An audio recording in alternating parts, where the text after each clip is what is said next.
You're listening to the Scaling Culture Podcast, where we sit down with thought leaders who share their experiences building incredible workplace cultures. Our guest today is Monica Novomisle, Chief People Officer at Kraft Heinz North America. Monica is known for building high-performing teams that deliver profitable business results. In her 20-plus years of experience in the people space, she worked with leadership teams at Kraft Heinz, Diageo, and Tory Burch to achieve total business and culture transformation, focusing on changes in performance culture, coaching culture, employee experience, and corporate integrity and compliance. She also has focused her career on evolving HR teams away from executional and administrative work into business, partnering, and people experience strategies. In this episode of Scaling Culture, Ron and Monica discuss some confusion happening between flexibility and autonomy, starting a meeting with what are you hoping for today to determine whether to be a coach, mentor, or sponsor for the team member. And we'll talk about what a sponsor means. Remote hybrid work, how Kraft Heinz shifted back to the office, and how they're planning to better serve Gen Z as the baby boomers retire. This episode was sponsored by Wilson HCG, a strategic global recruitment partner focused on bringing out the best in what your workplace culture has to offer. Now, on to the show. Welcome to another episode of the Scaling Culture Podcast. I'm your host, Ron Lovett, and today we have Monica Novomisle with us. Monica, how are you? Very good, thank you. Thank you for having me, Ron. And thank you for being here. And I was just saying, I'm glad. I feel great being back. I was on paternity leave for 5 months with little baby Margot Ireland, who just turned 1. And you're my third guest since I've been back. And so it's great. I really missed this podcast, and I'm really thankful for it and happy to be back doing it. So welcome. And congratulations and welcome to your little one.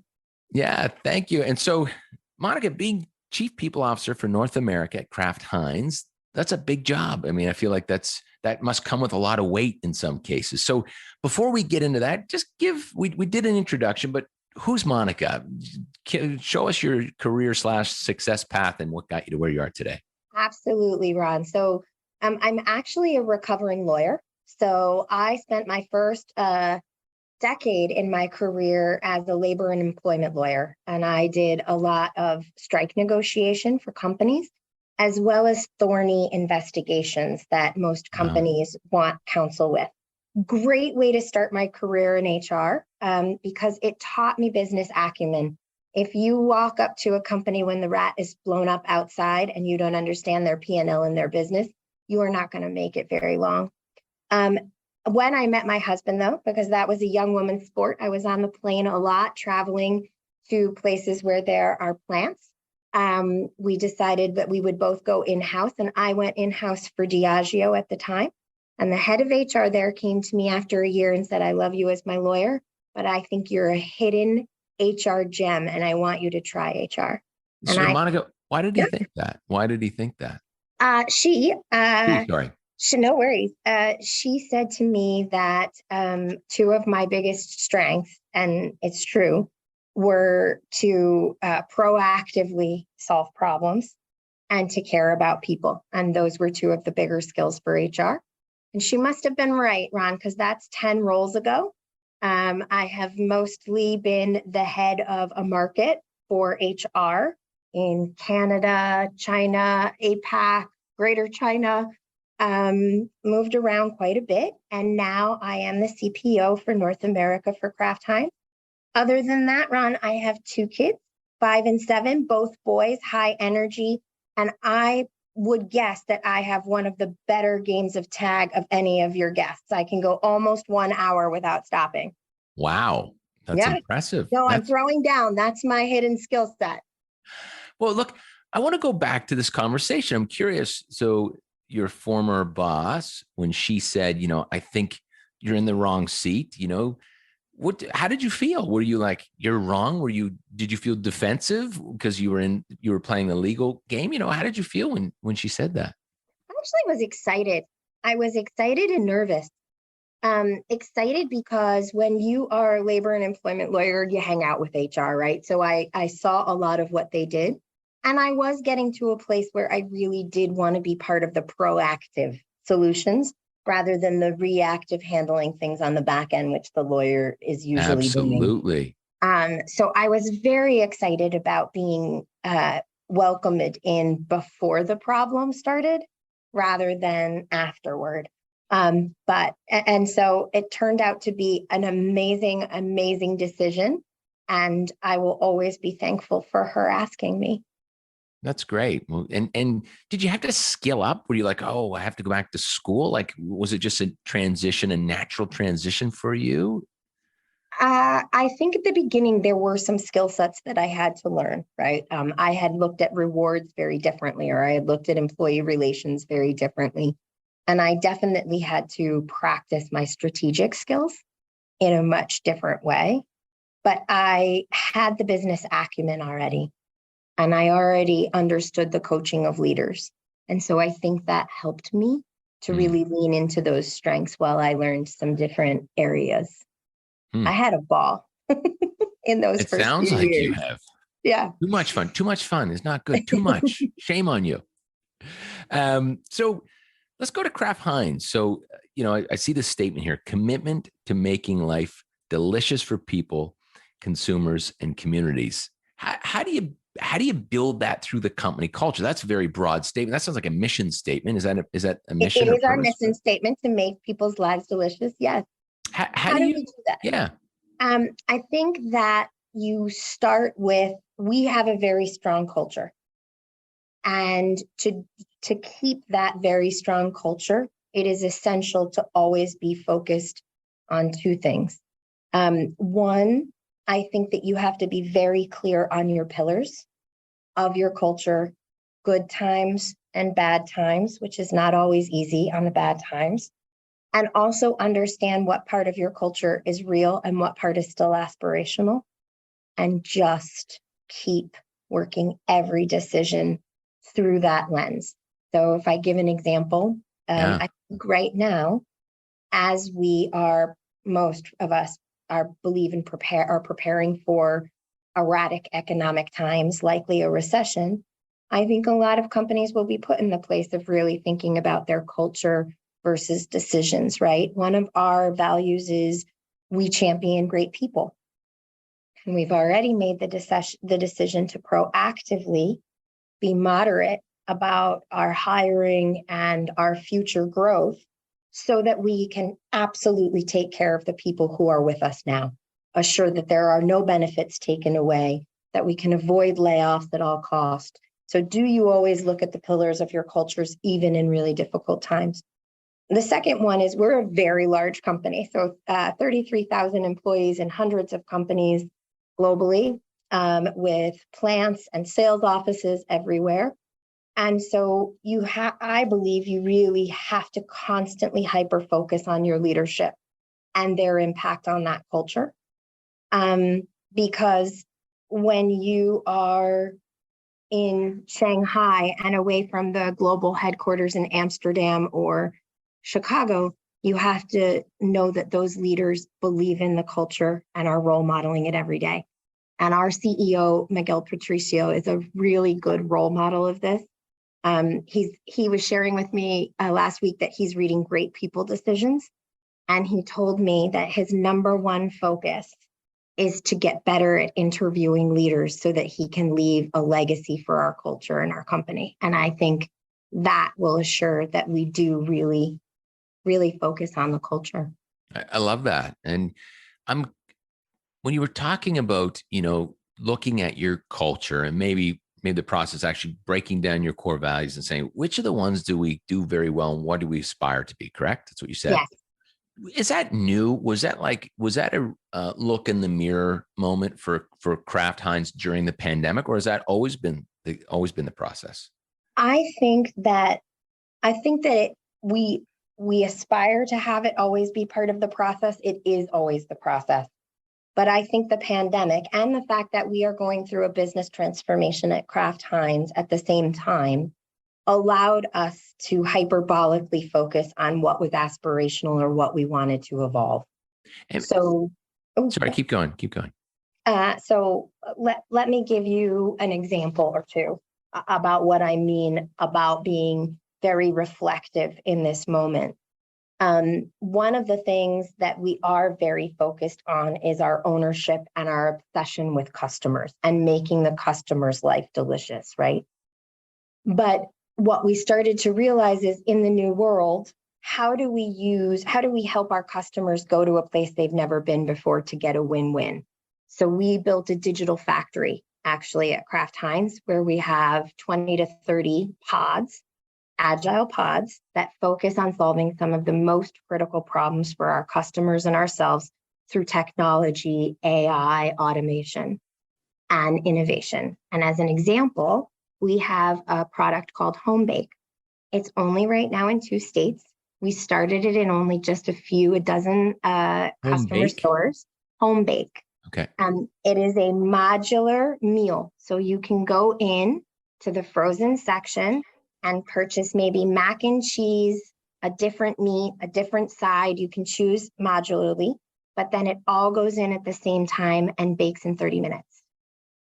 And we choose your own adventure kind of thing? It's a little bit of choose your own meal. And we tried it in 12 stores at first with this customer, and they got us great feedback from the consumer. And we tweaked and we tweaked and we tweaked, and now it is taking off. And that customer is putting it in two separate states. So we're working to change how we saw customer obsession to really help all of us look into the future for our consumer and find a win-win. So in that case, and I want to go back to my original question, but in this case, are you solving the problem of choice by the customer that just wants different things, and I don't want that and this, I want a mix? Is that what you were solving? So I think one of the things that customers came out of the pandemic really wanting is sort of a feel good that mixes together, if you will.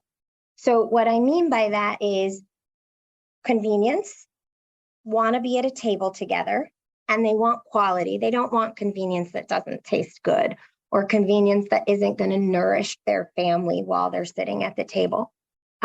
So that is exactly what Home Bake is trying to answer, many of those challenges that our consumers looking for, and making people's meals delicious. So I wrote down back to your values when you guys did kind of reflect and say, here's where we think we're strong and we want to double down and tighten the foundation, and there's where we want to be. But it sounds like you wanted to put a focus on the foundational values, not the aspirational ones today, correct? A little bit of both, yeah. Maybe evolve them to a few more aspirations. But how did you fact check that? Because I know as an entrepreneur and as our team, a lot of times we get caught with being in the boardroom and talking about maybe, certain things, whether it's our customers or whether it's, more internally, where we'll say, we think, we feel, and then we just stop and say, well, why don't we just go ask the question? Like, how did you fact check to make sure that what you thought was what we, and then was there any misalignment? Was it like, oh, wow, we found out something new? Yes, to all of that in many places. I think it's very iterative, and for different values, you find different facts and numbers, right?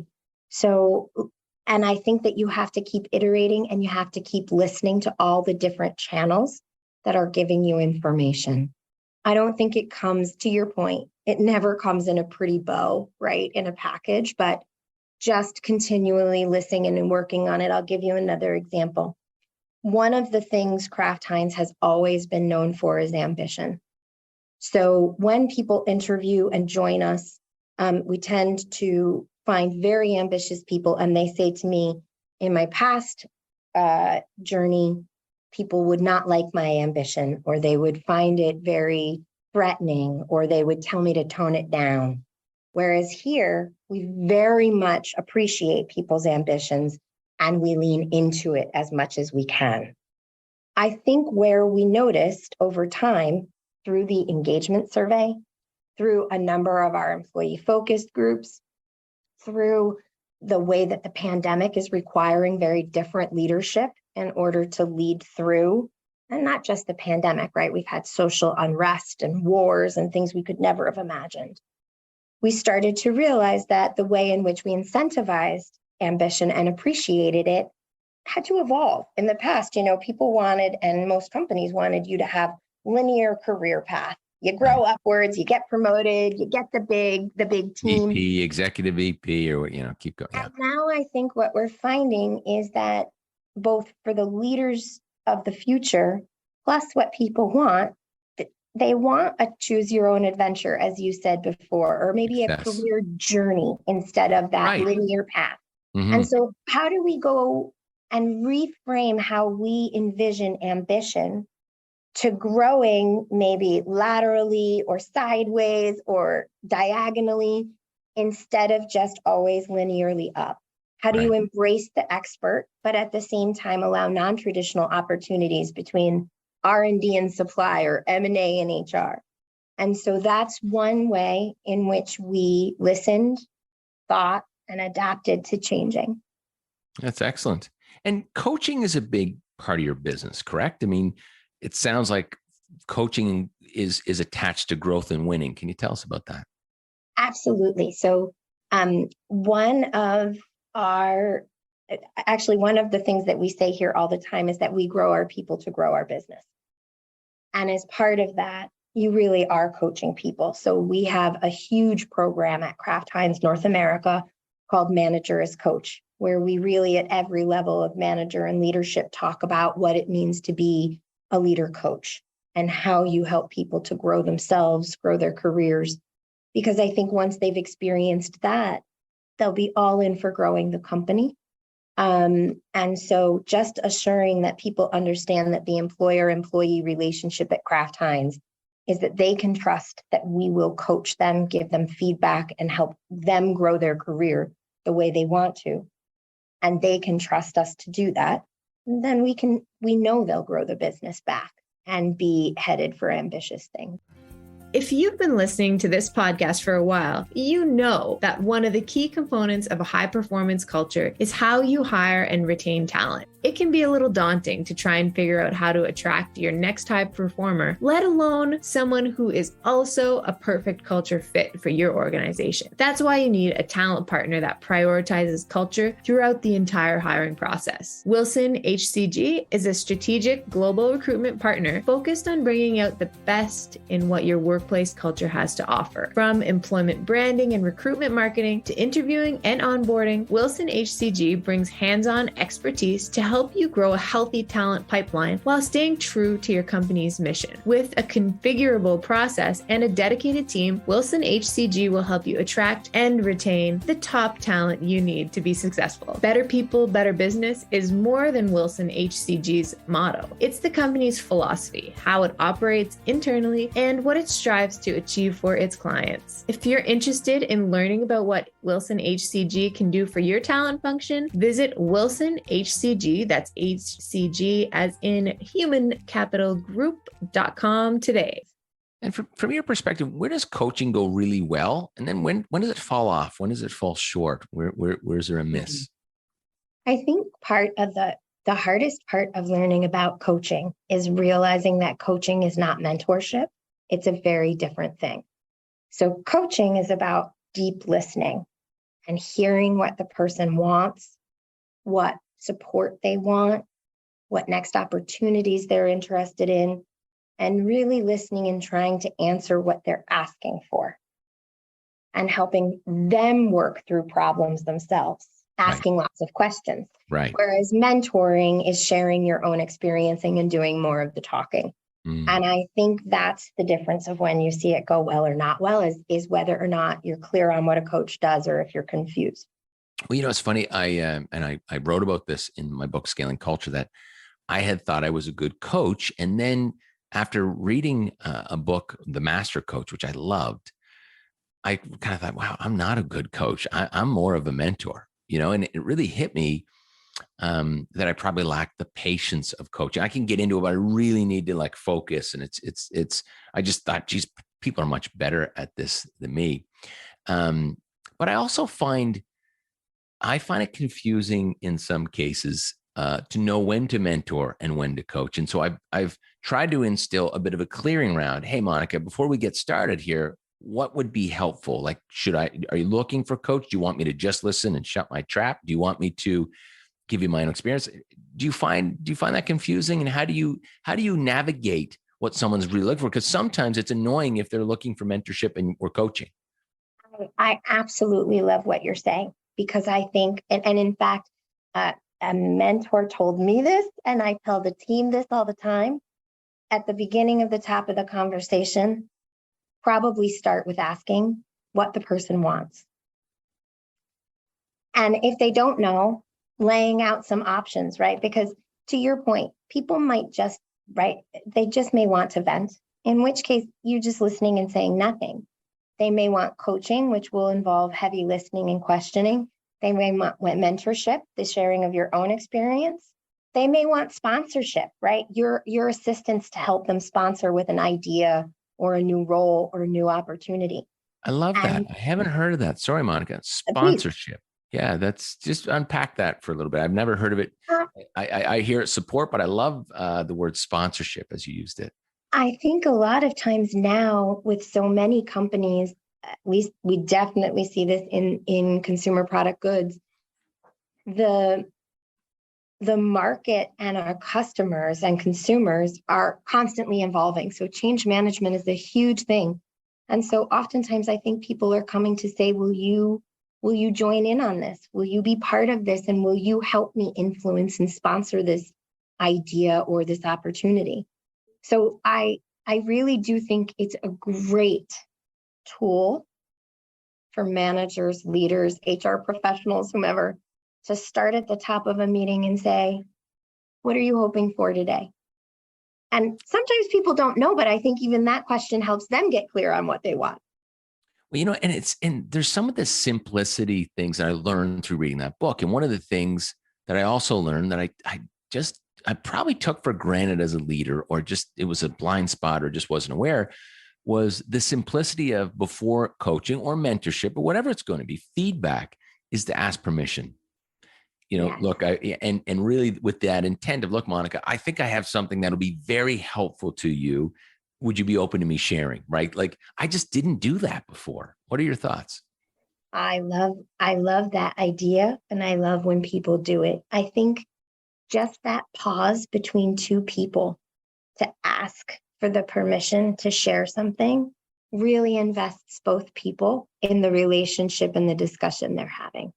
I think it pauses the person who is in the coaching seat to make sure that they are in fact doing what the person wants and is helping them, rather than just offering what they like to talk about. Right. I think on the other side, it really helps the person being coached to do a awareness check about where they're at receiving feedback and help on that problem.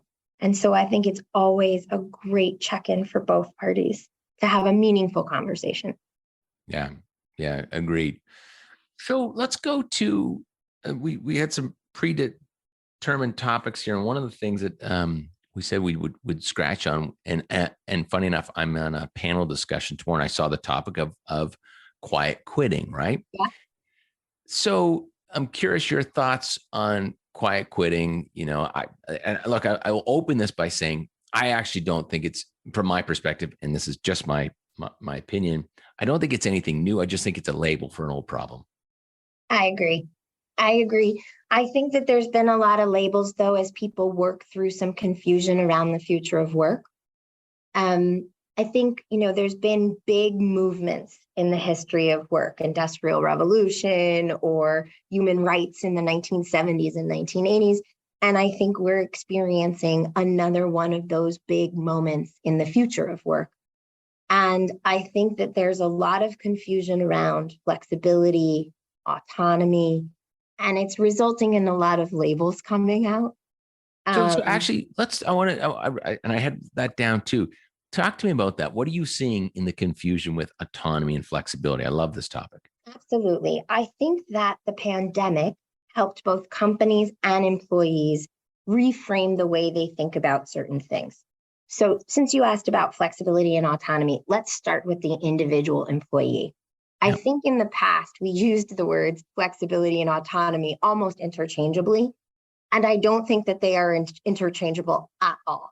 I think that flexibility is about each person being able to determine their own boundaries and what they are, when they are with different parts or facets of their lives. So as an example, at Kraft Heinz, we will say all the time, flexibility is always assumed. You have a kid's concert, you get to that. You have a doctor's appointment, get to that, right? And on the flip side, we will assume that you also have the responsibility and ownership to be here when there's a big board meeting or a big meeting that you're leading, right? The difference of owning your own autonomy for your job versus assuring that you have flexibility in all facets of your life. And I found that the confusion occurred especially with hybrid proposals. So as an example, we're in 3 days and you can work from anywhere the other 2 days that fits your lifestyle. I think the place that things got very confused is that people confused remote with autonomy or flexibility as well. Mm-hmm.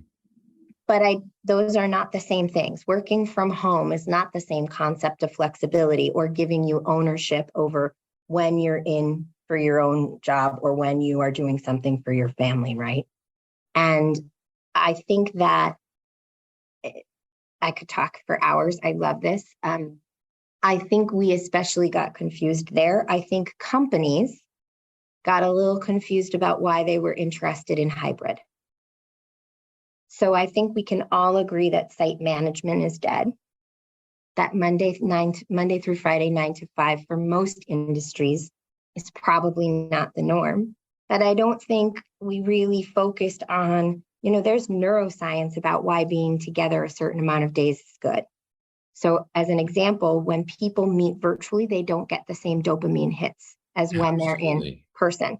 So if you have a company that is relying, as we are in consumer product goods, on creativity, collaboration, development, those things have to be in person because they won't be as good. Your brain chemicals won't do that as well as if you're in person virtually. But it doesn't mean that you can't do emails at home. It doesn't mean that you can't do your strategic thinking, your quiet time thinking somewhere else. And I think we just got all swirled up on remote, autonomy, flexibility. And as a result, the media was able to create a lot of great labels. Yeah, I agree. But it's funny. So I think that like anything, and I was talking with this at a conference in Toronto 2 weeks ago, where we talked about the go back to work and my thoughts and go back to work. And I think that we're back to change management. Yeah. Like we're back to change management because people have new habits now. Yeah. I have a habit. And now you, as my employer, have to convince me that that I should change my habit because I'm very comfortable now. You're going to make me uncomfortable. I have a new level of comfort in some cases. And so I go back to, because you hear a lot of like, yes, the collaboration is not the same. But I go back to the message that I think may be missing for some corporations that say, well, look, Monica, especially for the younger generation, actually, the skill building of building your EQ will not, that may hinder your success path in the future. Because a coworker who's going to get that might be at the next job because that's an important skill, how to read energy. And it's going to be very difficult to build that from home. So is that important to you? And then someone says, oh, I didn't know that. That is important to me. I'm going to get to the office. I think we have to go back to change management and getting to people to buy into something new because we think as leaders just quickly, well, come on, it's back to, we were just here yesterday, 3 years ago, get your butts back to the office, What are your thoughts? I couldn't agree more. I was just about to say, I think the confusion for the companies was they just said, get back. Many people were like, get your butts back in the seats. And to your point, it's the power of why. We just worked for 2 years remotely. Why would we, to your point, why would we change the comfort of all the habits we've built now? And we've really been working on actually, and we've been doing this the whole journey, but it's gotten more and more detailed, listing out the reasons why we come in together. What is important to us? And you heard me say it, for us, the creativity of innovation of our product, of making sure that we're hearing our consumers, that is done in a room. The energy you feed off of people, the brainstorming that can happen, the neurobiology of that is just proven that you feed off better in those situations in person. I agree. And the other side of that is burnout. I think the younger generation doesn't understand that without those kicks of energy and dopamine, you're probably going to burn out faster when you're just at home in front of the screen all day. And then I'm going to bathe the kids as soon as this is done. Like, without any human connectivity, the lack of that causes this burnout. It really does, I think. Well, also the schedule that remote work requires. So I read a terrible statistic the other day that people on average remote are working 2 to 3 hours more a day than we were in 2020 when we were in Monday through Friday. And I really think that's because, everything is you need a 30-minute meeting for everything. Rather than being able to be next to someone, lean over and be like, hey, I got an idea. What do you think about it? Takes 10 minutes and you're off, rather than 30-minute meeting, 30-minute meeting, 30-minute meeting, 30-minute meeting. And so I think, but to your point, I think there are many companies, and we've held the mirror up to ourselves many times here on this one, that have not done a good job of explaining the why it's important for our culture and our business to be in, and when it's not, and allowing people that autonomy. And what's in it for you, right? Yeah. What is in it for you? And the development pieces, so much so. It's so funny, because as you were just talking about the 30-minute meetings, you're so right. And in some cases, it's an hour, actually. Right. Like, it's hour meeting after hour. I mean, people just take up an hour. But, they used to train you, because I was in, we'd bring coaches in, and you used to try to stop the you got a second meetings. Like, just stop doing that. It's so disruptive. And now, like, that's what we need. Comes full circle, doesn't it? All the time. Full circle. It's so funny. That was so frowned upon. It was like, hey, Monica, we just talked about this at the quarterly. No, got a minute. Book me for a meeting. Yeah, it has come full circle. And so, what do you think when you talked before about the future of leadership? From your perspective, how are we successfully leading in the future, or what does it look like from Kraft Heinz standpoint? I think the leaders of the future will require having very different skills of the leaders in the past, because I think our external environment has changed so much. I remember only 3 years ago, but so long ago, when you would say, anything that is upsetting or social or political is left at the door. And now, after 3 years of wars and social unrest and very divisive political events occurring on top of a pandemic, I just don't think that leadership works anymore. And as a result, I think that leaders' skills around, you said EQ, empathy, listening, caring, openness, and breadth of experience is going to be much more necessary to lead in the future. Having a much flatter view and being much more open to different ways of getting to the same outcome. I'll give you an example of something that happened to us this summer that I think gives a small window into why I think the change is happening so much in leadership right now. You'll remember that the Dobbs opinion came out, the opinion in the United States that addressed abortion rights in the United States. And a lot of companies were making statements. Employees were very upset. 3 years ago, that would have been an issue people didn't take on as a company, right? You wouldn't have made a statement. And here we actually immediately met with our women's business resource group. And what fascinated me and made me very proud, actually, was that the BRG had already done a listening session with their members to hear all the different opinions and represent them. And then they also shared with the business how they would handle it as a company, what they thought about for the customers, for the consumer, and for their people. And they anchored it in our culture. What came out of that? What did it look like? Listen, what was fascinating is I think we made much better decisions for our people and as a business because of how open they were.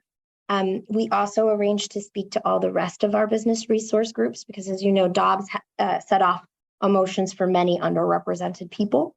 And I think we made a lot of different decisions. I'll give you two examples that fit our culture and what we believe in as a business that was different from other companies.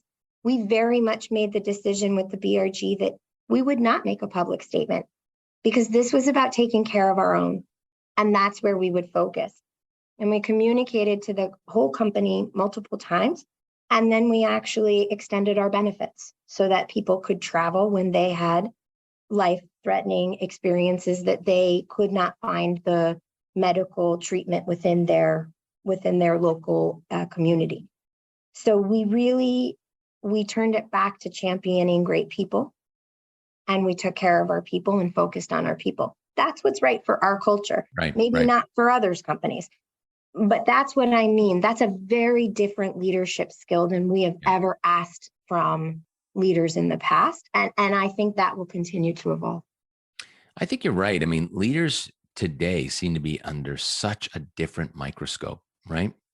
Like there's internal pressure, stakeholder pressure, external pressure. It's interesting. You know, I often think when something happens, you know, should I comment? Should I not comment? And there was a podcast guest, and they had said that corporately they decided, because I think they had done, or maybe it was a consultant that had done a study on this, that if a CEO or senior leader or corporation made a statement about something that happened and they didn't, and it was just a statement like, let's go to Black Lives Matter, and the CEO comes up and says, we condemn all that and you know, racism and blah, blah, blah, and they make a big statement.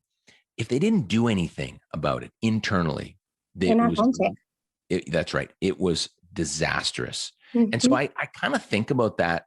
And I think, okay, if I'm going to say something, do I have the resource? Is this important internally to the company? Am I going to do something about it?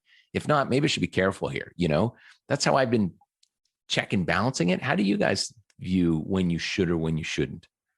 I think what you said is such an interesting framework to look at how leadership is changing, because I think what you just said hits the nail on the head in the sense that the world changes much faster now. And so I think there is that pressure from all different areas on leaders to have extreme situational self-awareness and great change agility. Right. And as a result, if you don't have those two things, like if you take the example you just said, well, if you say something, if you talk the talk, but you don't walk the walk, that's a grave loss of situational awareness. That's right. You're worse than when you shouldn't have said anything, right? Right. You would have been better to stay quiet. Yep. And I'm not sure in the past we leaned so far into growth mindsets and change agility. Grit is another way that people describe it, right? With the resilience and this awareness of your own impact in every situation. And I think it takes different experiences to develop those things than we may have focused on in the past. Yeah, I couldn't agree more. Monica, what else? What else are you working on? What's some interesting things you've been thinking about as we wrap here? What's something we haven't talked about that you think that's keeping you up at night? Good, bad? What do you got? I think since we've been talking about future of work, I've been doing I've been researching two things late at night. One is around Gen Z and Gen A and how they will change the future of work being digital natives. I mean, I told you I have a 5 and a 7-year-old. I also have an amazing game at Minecraft and Roblox. I know more about YouTube influencers than I ever thought I would. But, you know, my child is going to break my TV because he repeatedly tries to go up and swipe or push the screen, right? Right. And so I've been thinking a lot about how does that being a digital native, how will that shift the future of work and what we have to do? And I'm not sure we're ready for it. I'm not talking about Kraft Heinz. I mean, sort of many companies. And so I've been doing a lot of research about asynchronistic work. What's that? Asynchronistic work is the concept that you're not, a team can work even if they're not together in a meeting all the time.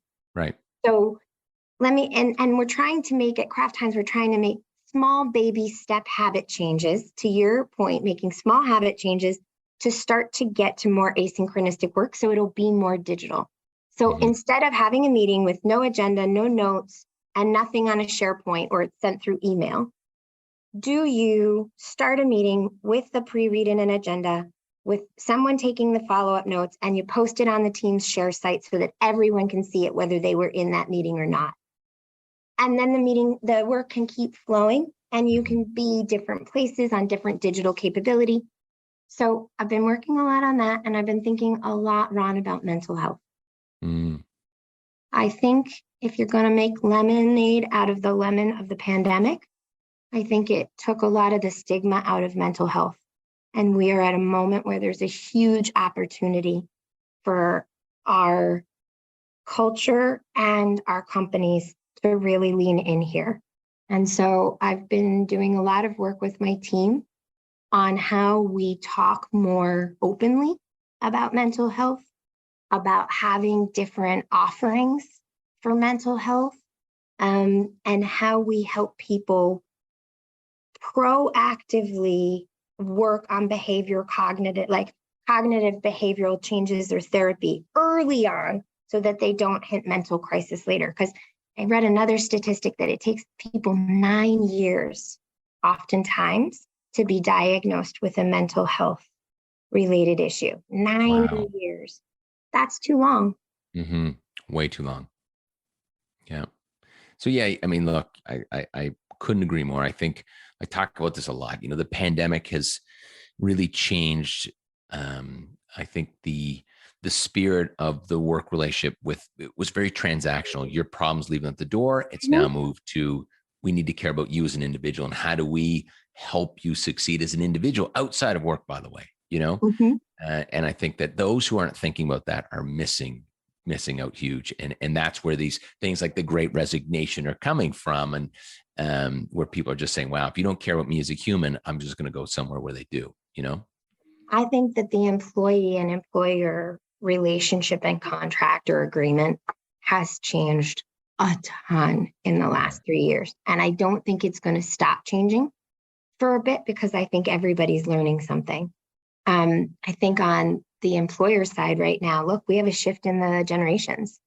The baby boomers are going to retire, and Gen Z is coming in. The baby boomers are the largest in the generations, and Gen Z is the second smallest. There's a math problem. There will be shortages. No matter what we do, there is a math problem, right? Even without the pandemic, there would have been. That's right. And it's just fast-tracked it. And so taking care of people is going to be an assumed, because there will be competition. There will be competition, right? Yeah. For talent for years to come. On the flip side, I think the Great Resignation helped employees also realize that the grass isn't always greener, and that doing due diligence and really thinking about what you want for your career journey is important. I think that there were so many offers of great roles with big money and remote. And then I think now it's up to a third of all people regret the decision to have moved and wish they could go back. And so I think for the employees' commitment, it's really starting to be a much more thoughtful and comprehensive analysis of what the current employer is offering versus what's being offered to them, and thinking very carefully about what they want. So we'll see. Well, Monica, I have to say, you're a very deep thinker, and you have an incredible amount of experience. Yeah, thank you very much. I've really enjoyed this conversation. Thank you so much for your time today, and I hope to continue getting to know you and continue with the relationship. I had so much fun, Ron. Thank you for having me on. For more information about Monica Noble-Muesle, please follow her on LinkedIn. To learn more about our books or Scaling Culture Masterclass, please go to scalingculture.org. And to learn more about a sponsor of this episode, Wilson HCG, please go go to wilsonhcg.com. And lastly, if you enjoyed this episode, please leave us a comment and share the podcast with one of your friends or colleagues. We'll be back soon with another incredible guest.